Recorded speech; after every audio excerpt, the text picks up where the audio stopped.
السلام علیکم ورحمۃ اللہ وبرکاتہ۔ بسم اللہ الرحمن الرحیم۔ گناہوں کا بیان، باطنی گناہ کبیرہ اور اس کے متعلقات کا بیان۔ نمبر 38، قرآن یا علم یا کسی عبادت میں فخراً یعنی فخر کے طور پر بلا ضرورت دعویٰ کرنا۔ طبرانی فی الاوسط زواجر صفحہ 158 جلد 1۔ قرآن کریم یا علم یا کسی عبادت اندر فخر کرنا بلا ضرورت فخر کرنا اور فخر کے طور پر دعویٰ کرنا کہ میں تو اتنی نمازیں پڑھتا ہوں، میں تو یہ عبادت کرتا ہوں، دعوے کرنا میں تو فلاں کرتا ہوں، میں تو اتنا علم جانتا ہوں، میں تو یہ اتنا قرآن پڑھتا ہوں، میں اتنا قرآن سیکھتا ہوں وغیرہ وغیرہ۔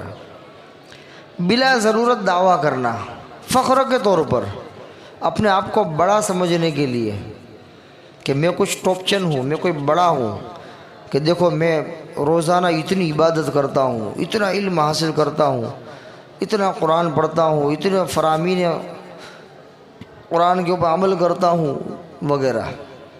یہ بھی بڑا گناہ ہے، یہ بھی بڑا گناہ ہے۔ ہاں، کوئی آدمی ترغیب دینے کے لیے، اس کا کوئی ارادہ فخر کا نہیں ہے، وہ کوئی کسی کے سامنے اپنی بڑائی جتلانا نہیں چاہتا ہے،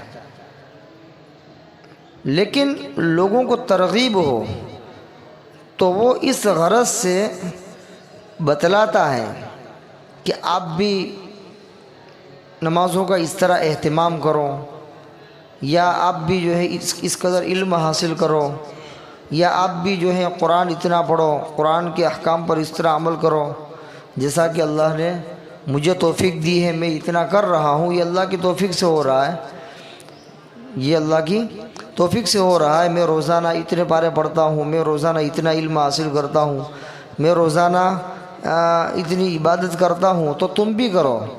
تو اس طرح اگر کوئی آدمی کہتا ہے اور اس کا مقصد فخر نہیں ہے، اس کا مقصد ترغیب دینا ہے، شوق دلانا، تو آدمی سامنے والے کو کیا شوق پیدا ہوتا ہے کہ بھئی جب یہ آدمی اتنا کر رہا ہے تو اپنے بھی کچھ کر سکتے ہیں۔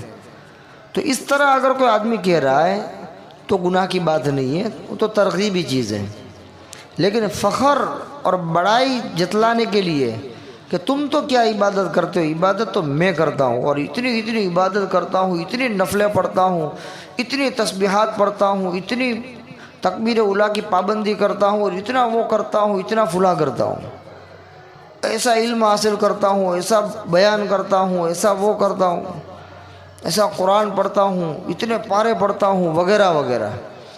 تو اپنے بڑائی جتلانے کے لیے، اپنے آپ کو بڑا سمجھنے کے لیے اگر کوئی آدمی اس طرح کی باتیں کرتا ہے اور اس طرح دعویٰ کرتا ہے تو یہ بہت بڑا گناہ ہے۔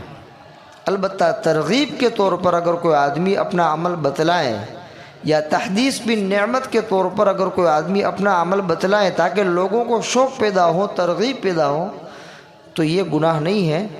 یہ تو اگر اس کے اندر جتنا اخلاص ہوگا یہ بہت اچھی چیز ہوگی، اور اس کے اس طرح بات بتلانے سے اگر سامنے والے کو ترغیب ہو گئی اور انہوں نے بھی جو ہے عمل کرنا شروع کر دیا تو اس کے اندر اس کا بھی حصہ لگ جائے گا، اس کو بھی ثواب ملے گا۔ تو بہرحال قرآن پڑھنے میں، قرآن سیکھنے میں، علم حاصل کرنے میں، عبادت کرنے میں فخر نہیں کرنا چاہیے، بلکہ اللہ کا احسان سمجھنا چاہیے، اللہ کا شکر ادا کرنا چاہیے، اللہ کی توفیق سے یہ سب کچھ ہو رہا ہے یہ سمجھنا چاہیے۔ نمبر 39، علماء کی بے قدری اور ان کو گھٹیا سمجھنا۔ ترمذی عن ابی امامہ صفحہ 159 جلد 1 بحوالہ اپنے ایمان و اعمال کی حفاظت کیجئے صفحہ 140۔ علماء کی ناقدری اور ان کو گھٹیا سمجھنا بہت بڑا گناہ، اس لیے کہ اللہ نے علماء کو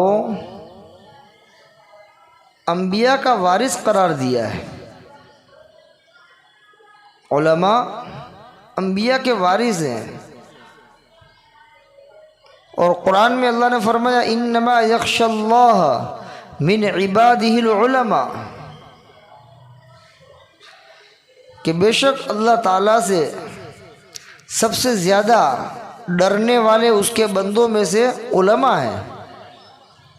اللہ کے جتنے بھی بندے ہیں اس میں سب سے زیادہ اللہ سے ڈرنے والے علماء ہیں، یہ قرآن بتلا رہا ہے، جو صحیح معنی میں علماء ہیں۔ تو اب علماء کے اندر دوسرے لوگوں کی بنسبت خشیت کو قرآن زیادہ بیان کر رہا ہے، اور اسی طرح نبی کریم صلی اللہ علیہ وسلم نے العلماء ورثۃ الانبیاء کہہ کر علماء کو انبیاء کا وارث بتلایا، اور اللہ تعالیٰ نے اپنی خاص صفت علم علماء کو عطا فرمائی۔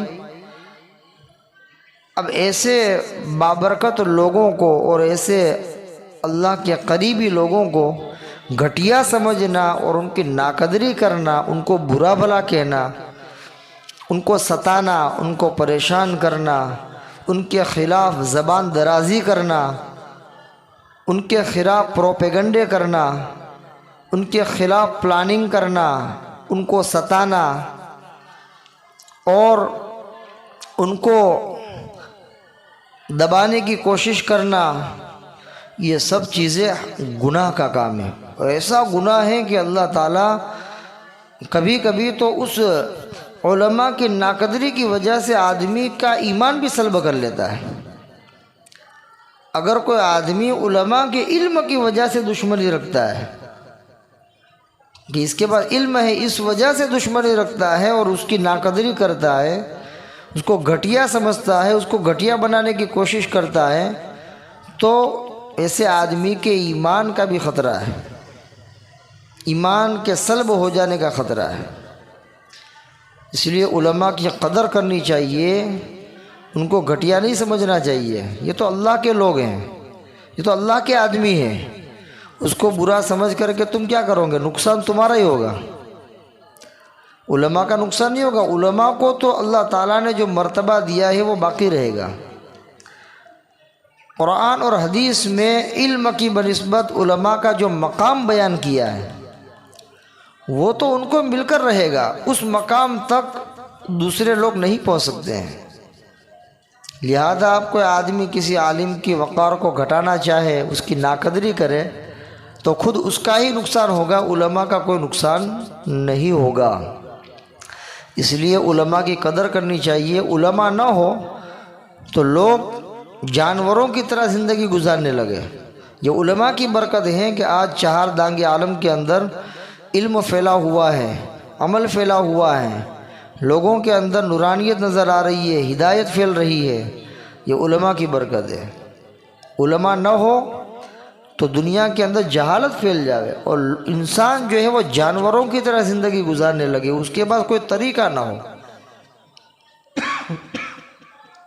اس لیے علماء کی قدر کرنی چاہیے، ان کی ناقدری نہیں کرنی چاہیے، ان کو گھٹیا نہیں سمجھنا چاہیے۔ اگر کوئی آدمی اس طرح کر رہا ہے، ناقدری کر رہا ہے، گھٹیا سمجھ رہا ہے، تو یہ بہت بڑا گناہ کر رہا ہے۔ اللہ تبارک و تعالیٰ ان کبائر سے ہم سب کی حفاظت فرمائے، اور خاص طور پر علماء کرام کی قدردانی کی توفیق عطا فرمائے، اماموں کی قدردانی کی توفیق عطا فرمائے، مدرسین کی قدردانی کی توفیق عطا فرمائے، اور دنیا بھر کے اندر جتنے بھی علماء ہیں سب کی قدردانی کی توفیق عطا فرمائے، چاہے چھوٹے ہوں چاہے بڑے ہوں، سب کی اللہ جو ہے ان کی قدردانی کی توفیق عطا فرمائے، اور ہر ایک کے ساتھ عزت کا اور احترام کا معاملہ کرنے کی توفیق عطا فرمائے۔ وما علینا الا البلاغ۔ السلام علیکم ورحمۃ اللہ وبرکاتہ۔